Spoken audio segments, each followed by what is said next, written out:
최근 코로나19 확진자가 급증하면서 재유행 우려가 커지고 있습니다. 7월 넷째 주 기준 확진자는 하루 평균 45,529명. 한 주 전 대비 17% 늘어나며 5주째 증가세를 보입니다. 코로나19 하루 확진자가 5만 명대를 다시 기록하게 된 것은 6개월 만이거든요. 지금은 이제 휴가철이라든지 그런 여러 가지 변수가 있어서 이게 한동안 좀 유지되지 않을까 하는 우려가 있습니다. 애초 전문가들은 1년에 2번 정도의 유행을 예상했습니다. 기존 면역을 회피할 수 있는 변이는 계속 출현하고 백신 접종, 감염으로 면역이 형성됐다고 해도 6개월 정도 지나면 예방 효과가 떨어지기 때문입니다. 이번 유행도 이러한 예측과 일치합니다. 검사를 받지 않은 감염자까지 고려하면 감염 규모는 꽤 큰 것으로 추정되지만 위중증 화율이나 사망률은 안정적으로 유지되는 편입니다. 가장 중요한 지표 중에 하나가 현재 중환자 병상이 어느 정도 점유되고 있는지를 보셔야 됩니다. 그런데 지금 중증환자 병상이 200병상 채 안 되게 점유가 되고 있거든요.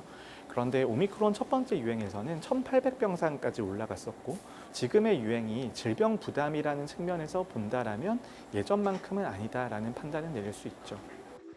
다만 고령자, 기저질환자 등의 고위험군에 코로나19는 여전히 치명적이고 감염자가 급증하면 이들의 피해는 불가피합니다. 이번 달 예정된 코로나 감염병 등급 하향 조정을 놓고 우려의 목소리가 나오는 것도 이 지점입니다.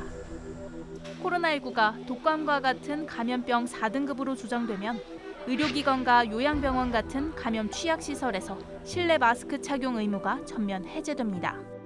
전 국민이 똑같이 어떠한 조치를 한다거나 어떠한 조치를 하지 않으면 법적인 처벌을 받는다거나 근데 그런 조치를 다시 할 필요까지는 없다고 보고 있습니다. 고위험군들을 대상으로 어느 정도 우리가 보호를 해줄 수 있는가의 관점으로 본다라면 병원이나 요양시설에서의 마스크 착용 같은 것들은 법적인 의무가 아니더라도 굉장히 강력한 권고가 이루어져야 된다는 점은 60세 이상 고위험군 중 30% 정도는 아직 한 번도 감염되지 않은 것으로 추산됩니다.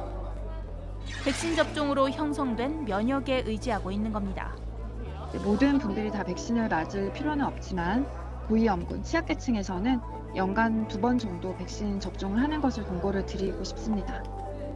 방역당국은 오는 10월 XBB 계열 변이를 기반으로 한 백신을 도입해 코로나19 예방접종을 시행할 예정입니다. TBS 조주연입니다.